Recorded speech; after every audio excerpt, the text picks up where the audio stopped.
Pejut ke awak ikulah patuh. Awak buat hana patuh.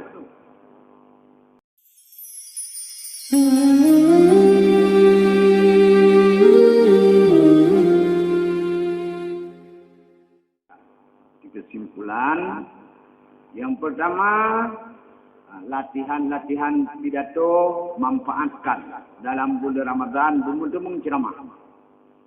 Minimal 3-2 dengan cara baik Malay.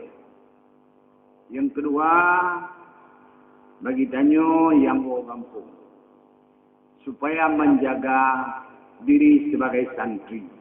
Nyo amanah. Jaga sebagai urang beut, zaman urang mendagang, urang beut, urang pesantren, urang daya, empu daya. Jaga tu kampung. Minimal bejikun digop bahawa nyo anak beut.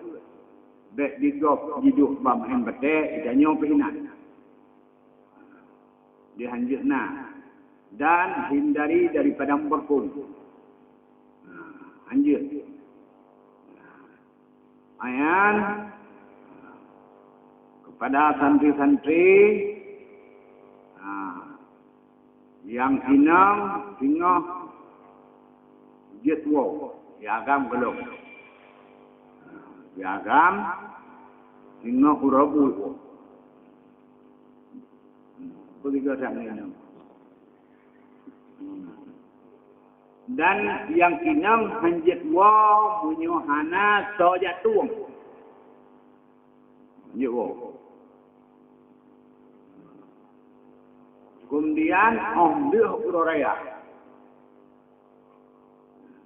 Wajib bak tiploh balik. Bayangkan semua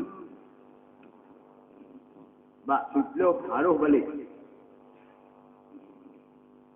Jadi tidak katanya troyong 12 bulan. Pejut ke awak ikulah patuh. Awak buat hana patuh.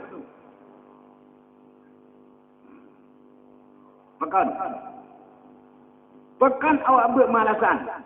Awak ikulah hana alasan. Jadi pada 10 Syawal harus sudah berada di sana.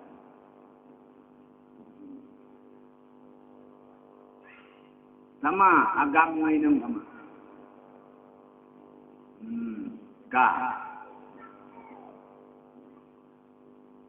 Jadi yang tinggal ini, anak keluar bekerja di dalam daya jaga kebersihan, baik sampai tamang lemong. Baik sampur tu dan menjadi jamaah tetap harus hidup 5 waktu. Jamaah tetap harus hidup sampai 5 waktu. Azan tetap didengungkan. Maka demikian penyampaian pada malam yang berbahagia ini.